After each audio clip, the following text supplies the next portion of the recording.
It is always exciting to be at the forefront of advances in medicine, especially for incurable and difficult to treat conditions such as Parkinson's disease. A relatively new treatment for Parkinson's that has been showing a lot of promise in research lately is the use of red and infrared light therapy. Today, I'm honoured to announce that Dr. Ann Liebert, co-ordinator of Photomolecular Research at the San Hospital, Sydney, and her colleagues are about to commence a randomised controlled trial evaluating the efficacy of light therapy for Parkinson's disease. Even more excitingly, they are currently looking for volunteers throughout Australia to take part in this groundbreaking trial. To tell us more about the trial and the promising results that previous trials testing infrared light therapy for Parkinson's have shown, I'm really pleased to have the senior investigator of the laser research team and Professor of Cardiology at Macquarie University, Professor Hosen Kiat, join us today.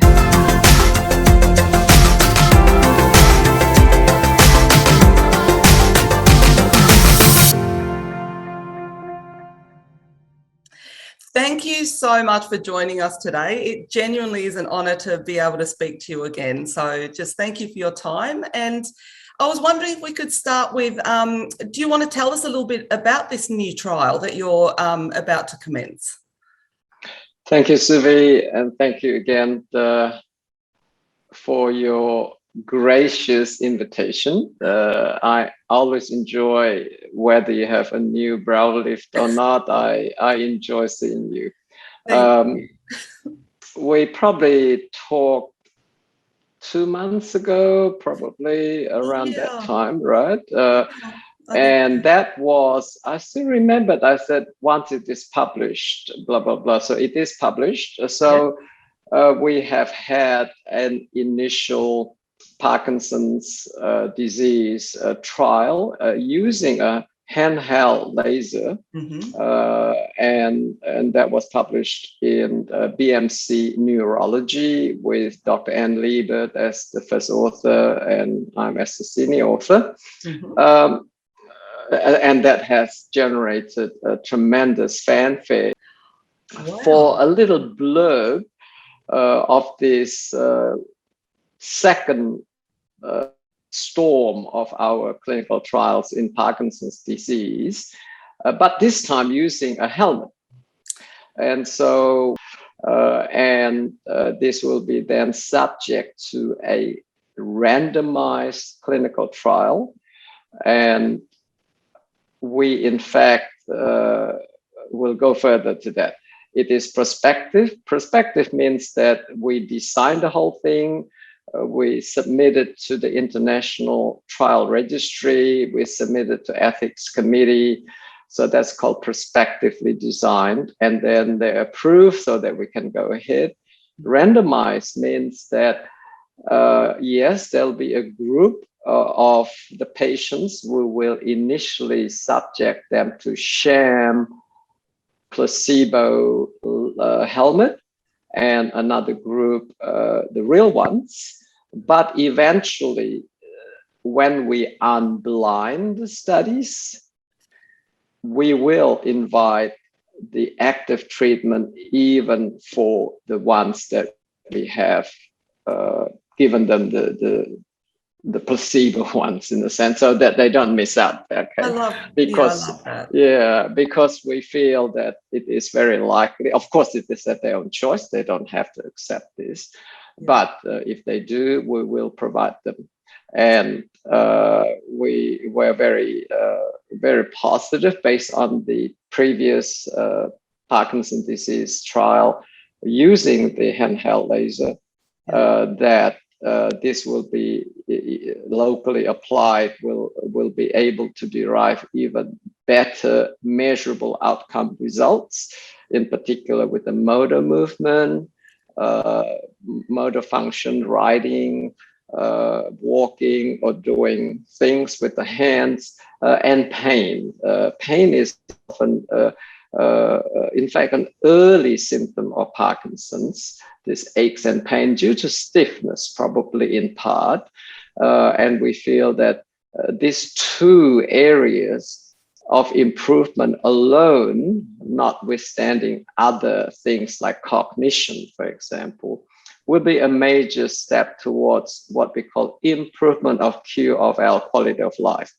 And that's, at the end of the day, is, to me, as a human being, I guess, when we are, because this population will be older, we're not treating 20-year-old.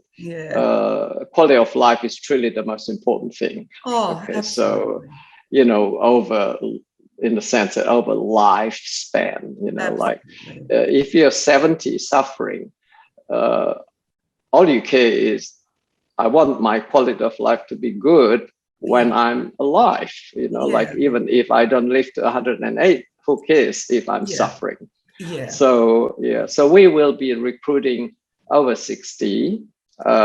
We probably will accept close to that, and literally, until probably 60 to 85 sort of thing.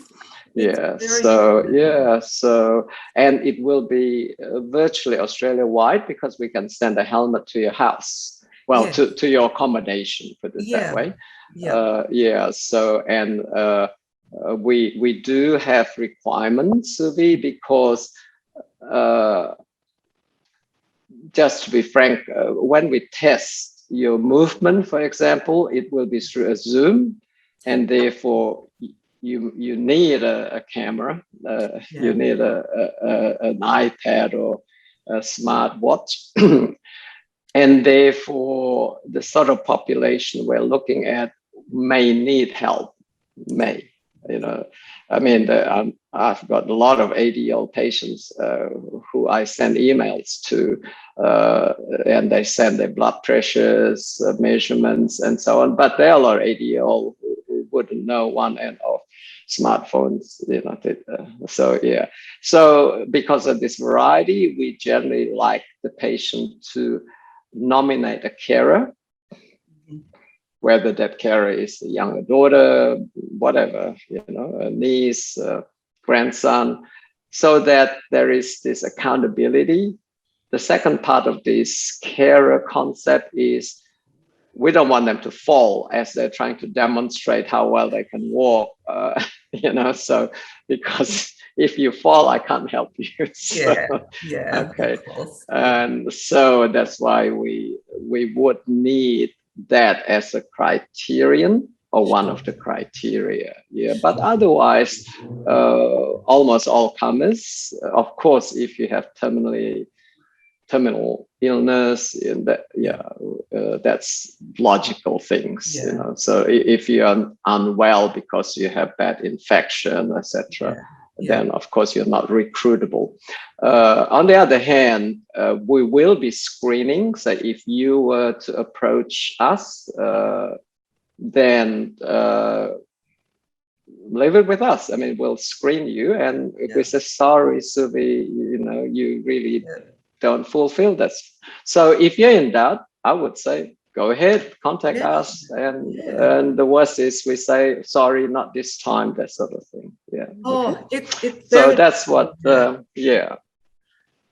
there's very few trials for Parkinson's. They're really thin on the ground, aren't they? So to have one commencing in Australia, and it's randomised, it's very exciting. In terms of no side effects trials, there are in fact quite a few drug trials, but unfortunately, like any drugs, there always that side effect component of the price you may have to pay. Kidney function, liver function, all sort of sleeping, etc. And this is a device entirely non-invasive, doesn't even have an acupuncture needle, and it's non-thermal. It doesn't even heat you up. So so it is basically like me wearing this headphone.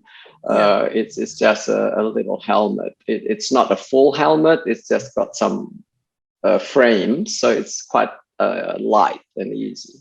It looks user-friendly, actually. I've seen some pictures of it, and it does look like it can be quite easy to use. It's a pity that Sydney is in lockdown, so Yeah. I haven't been able to pick one up. Oh. So we're still in a bad lockdown here. So unfortunately, Can you tell us, for new viewers to this video or people that haven't read previous articles about it, can you give us a little bit of background on why you're studying red and infrared light therapy for Parkinson's and what previous trials have shown? Promising. Yeah. So look, I am a cardiologist, but surprisingly, I think a lot of people don't know. We specialists like cardiologists, rheumatologists, in fact, our subspecialty training is shorter than our internal medicine training. We spend 4 years to do internal medicine before we sit all these horrendous exams. And if we were to pass, we can do specialty for 3 years. Okay, so we're all internal medicine specialists first before we become subspecialists, such as I said, endocrinologists, rheumatologists, neurologists, and then of course you can even subspecialize after you finish your subspecialty, such as in the electrical part of cardiology, imaging part of cardiology, which I subspecialize in. But in our DNA, we are physicians, and therefore I'm always interested in the holistic health of the patients, not just their heart, not just their thyroid, not just their kidneys, but them as a person. So anything that makes you unwell eventually will affect intercorrelatedly all the other organs at some stage, and eventually you have got terminal illness because your kidneys fail, your heart fails, your lung become congested, etc. And surprisingly, in fact, in cardiology, having Parkinson's disease is a risk factor for your heart. Yeah, because if you've got heart disease, one of the worst things in terms of your prognosis is that you cannot move well. Okay, the more you move, the longer you live out your heart disease. Okay, and that is truly more potent, what we call risk factor modification, than changing your blood sugar to normal, changing your blood pressure to normal, changing your inflammation marker to normal. In fact, the ability to move.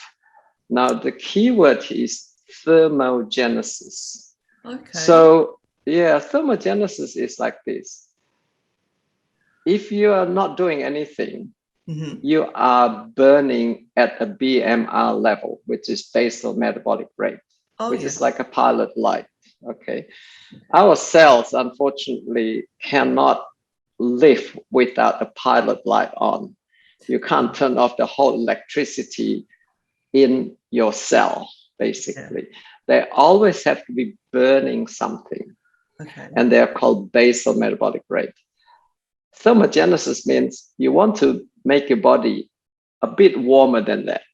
Okay. And that can only be done 2 ways. One is through regimented exercise. Okay.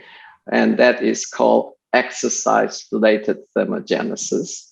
And then there is NEPA, NEPA, which is non-exercise physical activity thermogenesis. Okay. So in the sense that a lot of housewives, they're very healthy because they move all the time. Okay, they clean the floor, they make the bed, they clean the bathroom, they run the dog, walk the dog, and always running around. Okay, grandmother that looks after the 6-month-old to 2-year-old kids. Oh, they run around like crazy, and they're always healthy. So they don't and they see me maybe once or twice, once a year or once every 2 years, and they're good. So this, so NEAT is NEAT is another term, and these are all very defined terms, which is NEAT is non-exercise activity thermogenesis, so very similar. And so you don't have to do 2 hours of gym if you are always moving, okay? Because you don't even have to do that. You can just go to a sauna and you get the effect, you get the positive effect of exercise. Oh, do you really? Yeah, you reduce your inflammation, you improve your sugar, etc. Yeah, you basically will have that prognostic benefits of exercise. Yeah. So yes, you wouldn't be fit, you still be breathless, but the thermogenesis is a very key aspect of longevity and good health, basically. Yeah. So and certainly one of these days, yes, we can talk about the sauna, because more and more we are combining thermogenesis with sauna and exercise and non-exercise physical activities, sort of as that group of things we can do to create heat for the body. Yeah. So, and there is this protein called HSP, heat shock proteins, that get activated with thermogenesis.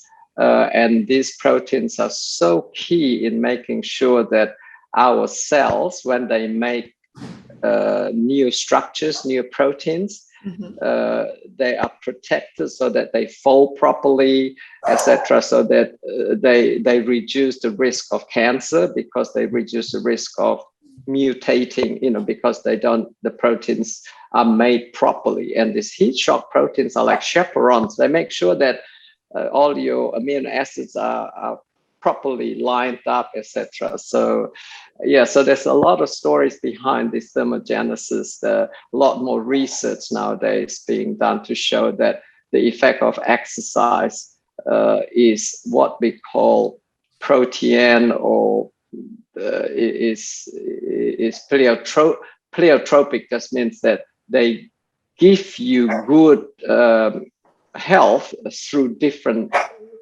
from different directions. Yeah. So I got very interested because anything that makes my patients move, it will make them be more likely to live longer from a cardiac disease standpoint.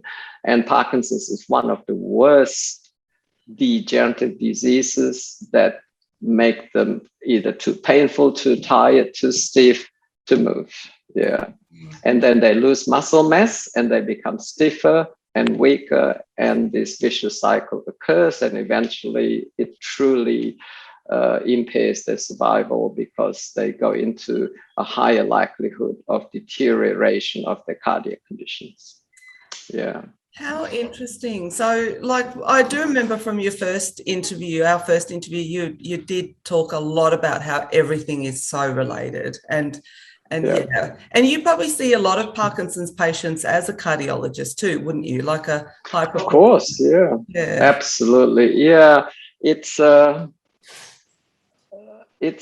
mainly a disease of middle age to elderly. Yeah. And therefore it coincides with the area of the cardiac patients I, of course, tend to encounter.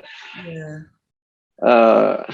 That's the worst part, because as heart specialists anywhere now, in first world country, we see less and less heart attacks, but we see more and more heart failure, because people live longer.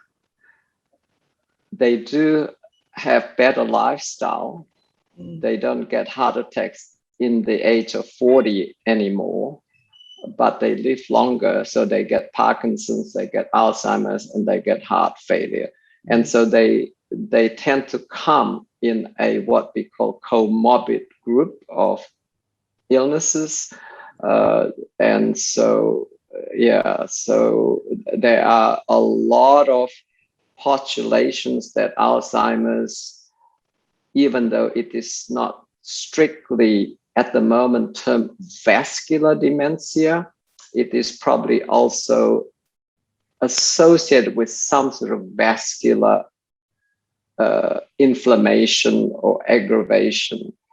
And the same thing, I think, with Parkinson's disease, the vascular component is somewhere that we are looking into pretty vigorously, because if you have completely healthy blood vessels, you probably are less likely to get Parkinson's. Oh, okay. So that's why it's, That's very interesting. The vascular component. So when you're wearing this helmet that I know your team has designed, but obviously there are other helmets that people can use as well. How is the light really helping, do you think? Like, can you explain a little bit about that? What sort of what's the light doing? It's interesting, obviously, like every research, that it is work in progress. We know definitely there is a direct effect. For example, we know that if we put laser here, there will be a better brain activity than if you have got an afro hair and then you put it there. Okay, absolutely.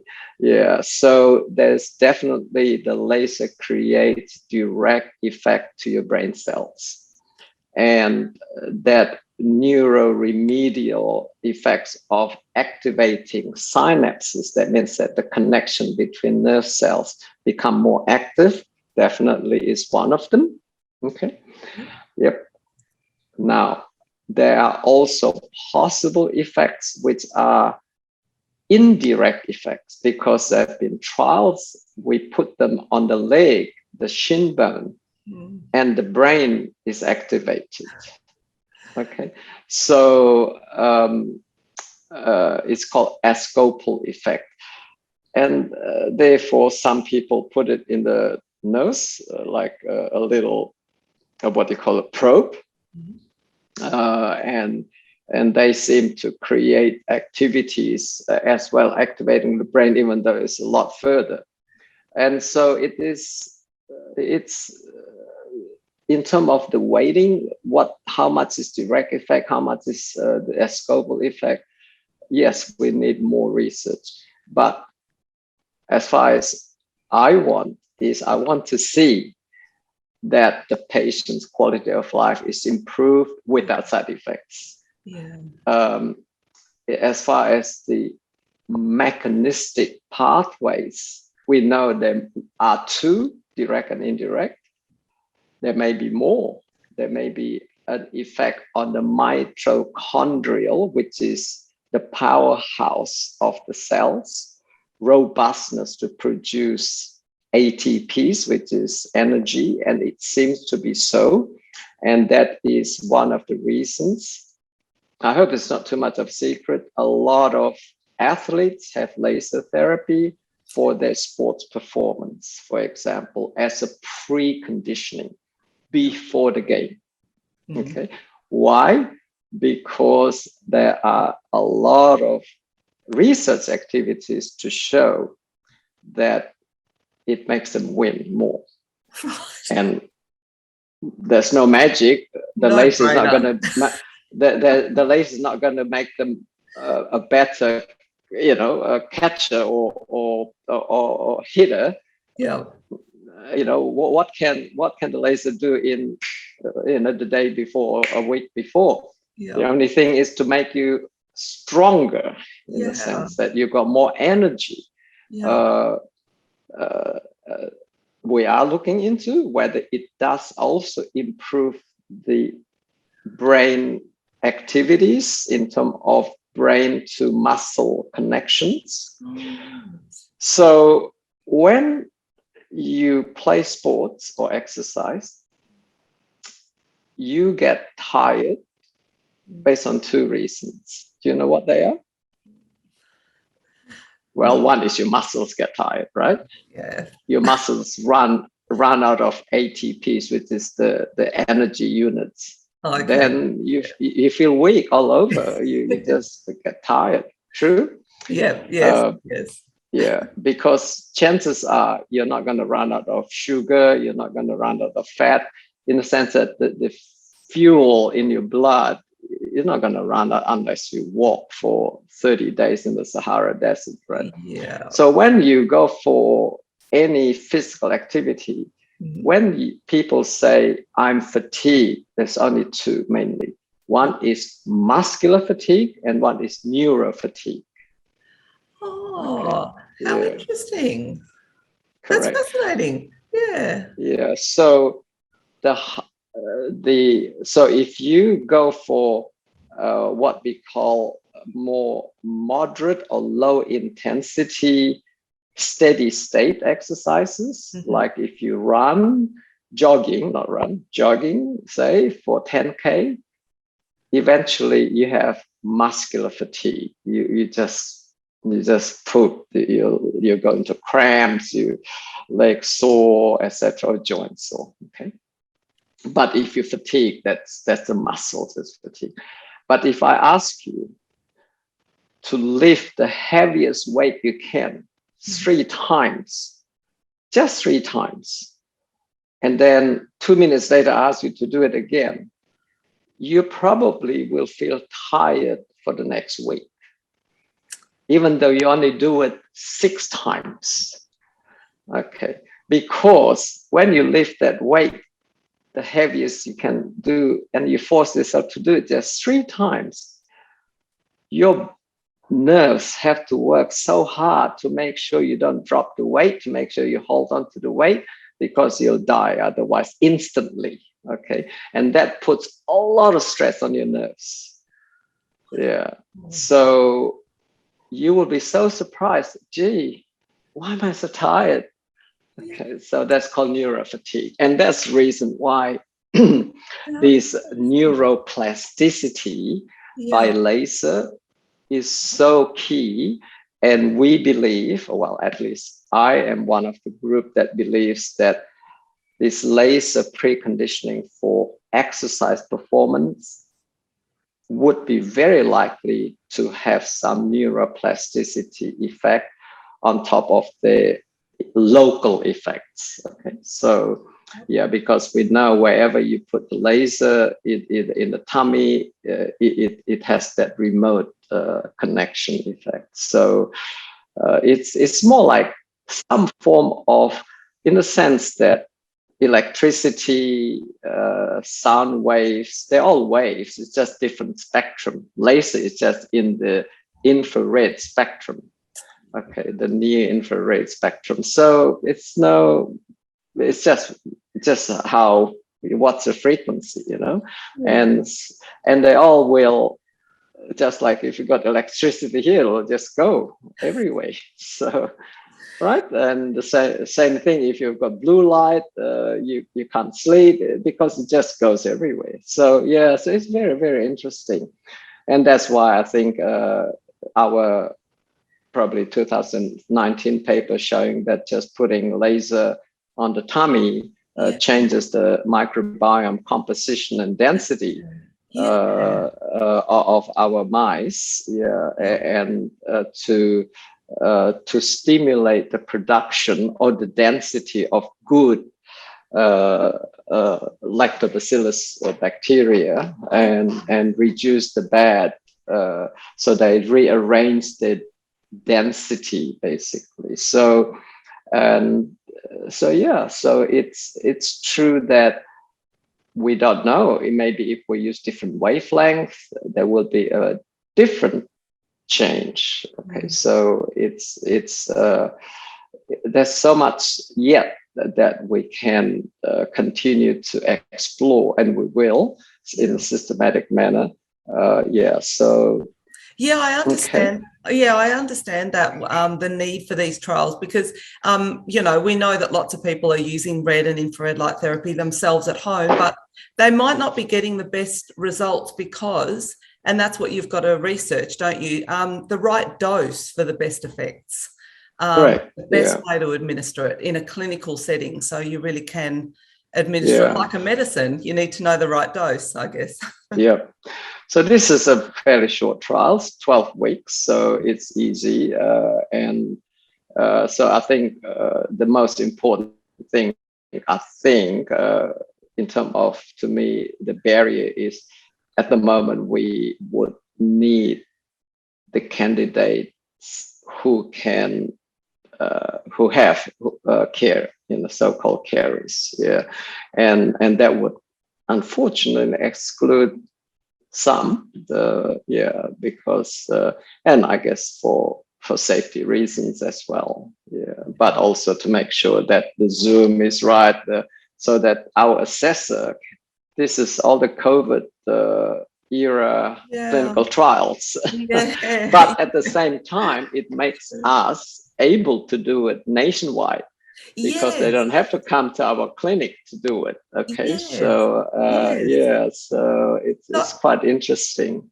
Oh, it's fantastic. I mean, I've got listeners and we've got readers of the blog too, Australia-wide as well. So what would you say to Parkinson's patients seeing this? Would you say put your hand up, contact? Correct, because in the sense that, like everything in life, it closes one door, it opens another.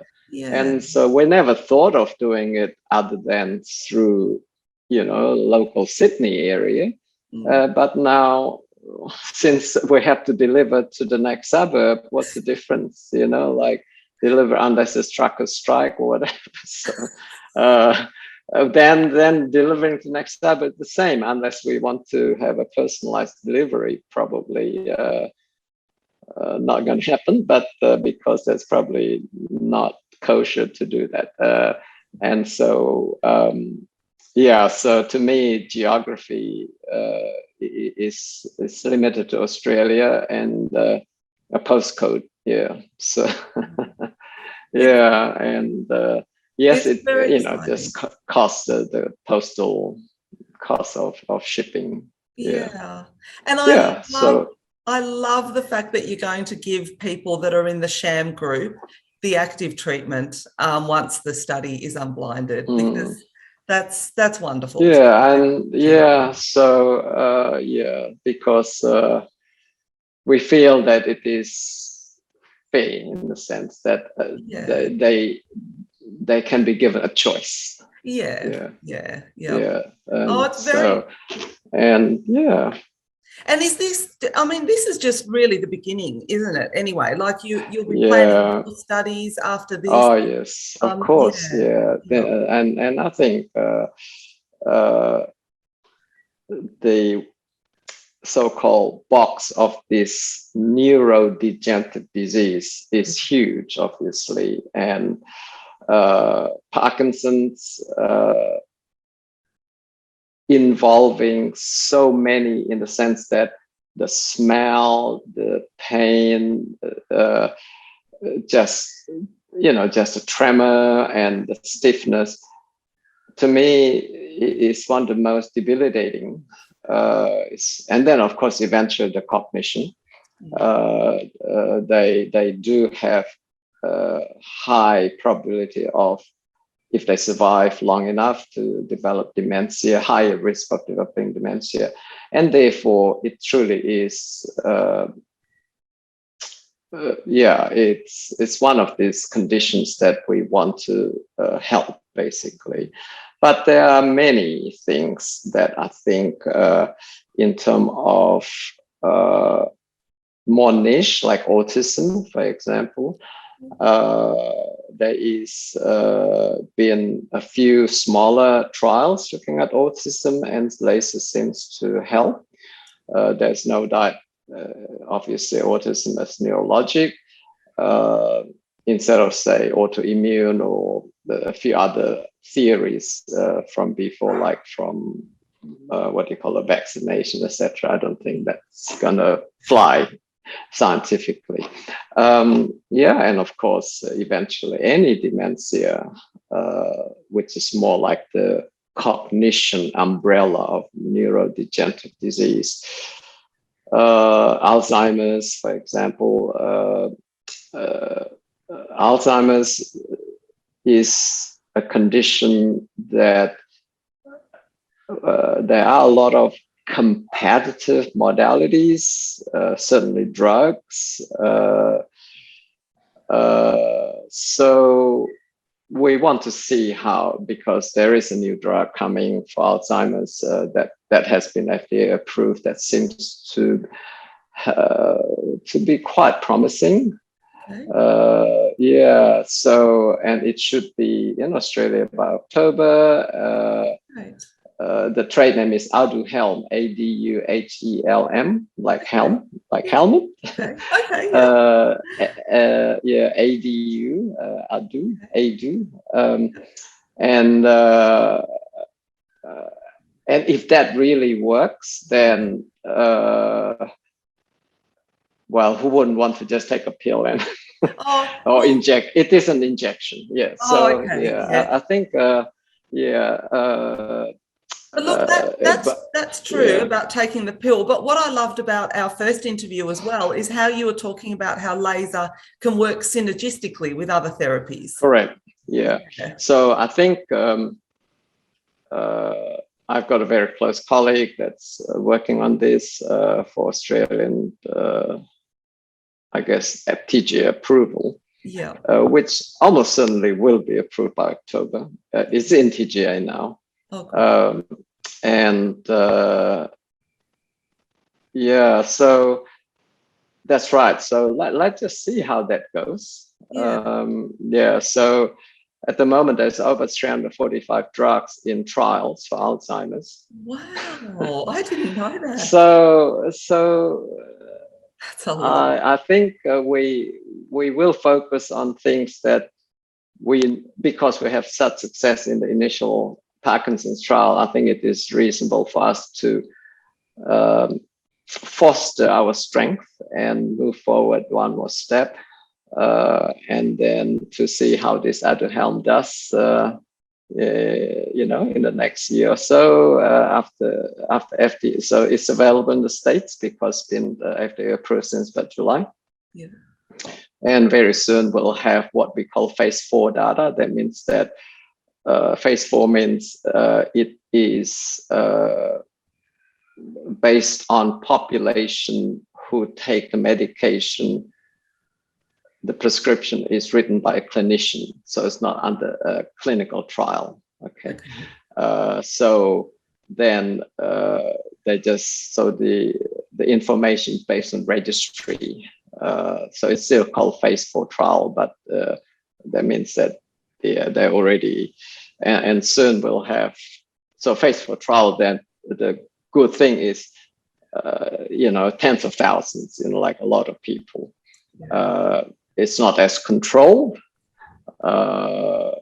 It wouldn't have a placebo arm, but it would have what we call age-matched or risk factor matched control, which is just a population who are not taking that drug who are in similar situation. Yeah. And so if the phase 4 trial results show as good as the phase 3, etc., then it may be fairly difficult modality to beat. So then we will see what is that limitation, or whether we can add, as you say, complement that. So a lot of interesting stuff. Personally, on the research of red and infrared light therapy, I would definitely be using both. Just for the strength of your cells and the upregulation and just general energy, and it's good for skin. So there you are. Yeah, but unfortunately, from where I sit, I always have to, because this is what we teach our younger generation medicos. Yeah, we have to be, quote, evidence-based. Yes, of course. And therefore, if the evidence isn't there, I wouldn't be trying to promote it, because I very often even say this to Suvi: don't follow what I do, Oh, right. just follow the evidence, okay? Right. Because you don't know how many patients ask, Prof, what do you have for breakfast? What vitamins do you take? What supplements do you take? I said, no, Mrs. Smith, don't follow what I do. Just follow the evidence. If you ask me, what is the evidence of vitamin C for this? I'll tell you. Very clever. Don't worry about what I do. Yeah. So, because what I do is my own experience, my own anecdotes, etc. And I may not doing it right, but if there's evidence, then just follow that. Yeah. So spoken like a true doctor. No, too many of us, after practicing a long time, they rightly maybe believe in their own experience, which is fine. But often experience is bias of your own bias or of your own perception. It may not be true. And very often experience is also based on what you think is logical. Yeah. And a lot of logical things turn out not to be true. Yeah. So that's why it's always a bit of a caution. And so and every human body is different. Oh, I love your dog. He or she? What? She. Oh, look at her. She's amazing. What's her name? Molly. Molly, hello, darling. Isn't Molly incredible? She's awesome. Yeah, she's nearly 2. Oh, she's beautiful. Labradoodle. Dogs, Labradoodle. Dogs are one of the most delightful things in life, I think. I love dogs. Yeah. Well, this is another evidence-based thing. The more you pet this dog, the longer you live. So I'm petting her all the time. That's true. Is that evidence-based? Did you say it is evidence-based? Of course. Yeah. That's the reason why we have rolled out so many throughout the world, dog petting programs to retirement homes. No, dogs are the best, honestly. I love them too. Well, this is very exciting. I really would like to obviously connect with you again as the trial progresses or when the results come in and when we're seeing some, because this is Australia's first randomised control trial testing. Correct. Of course, absolutely. Yeah. Yes, it's rare, even throughout the world. Randomized prospective, randomized double-blind placebo-controlled trials on laser, very rare. Yeah, the reason is because unlike Pfizer, no laser trials are sponsored by billion-dollar public companies and through grants, etc. They're nothing compared to when Pfizer wants to run a new drug. Yes, that's right. So and therefore, because to do this sort of randomized controlled trials means that you double your expense. Yeah. So right. So because I didn't realize that. Well, of course, because then you have 2 population of similar size. And especially because unlike a pill, a sham helmet is not that easy to make. Yeah. That's a good point. Yeah, that is a very good point. Like when we did the sham portable laser, like we have to somehow trick the operator, trick the patient, so-called trick. And so double-blind result is not easy. But we've done it, and so congratulations. And I think we have got such great team, as you know, Suvi. Dr. Ann Liebert, Dr. Brian Bignell. We've got Professor Branko Seller, we've got we've got a lot of professors. We've got Professor Jeff Herkus, we've got Professor Craig McLaughlin. They just, and this trial is run, one of my PhD students is going to take this project on as a PhD thesis. Yeah, her name is Clay, and so it is a full shebang. It's very exciting, and I'll be putting all the contact details in the description below this video. Anne's provided me with an email address and a phone number where people can phone in, email in, express their interest to apply to take part in this latest trial, which will, like you said, hopefully be the first of many to come too. And we certainly love to keep you updated. And absolutely. It's so good to see you again. Very good to see you again too. And thank you. And have a beautiful weekend. Yes, you all too. Right, good. And thank you for your time. Thanks, Suvi. For running this trial. It's very exciting. And thank you for your audience, of course. And thank you for the support. Yeah. They'll be really Thanks, Suvi. Yeah. Thank you. Bye-bye. Bye. Bye.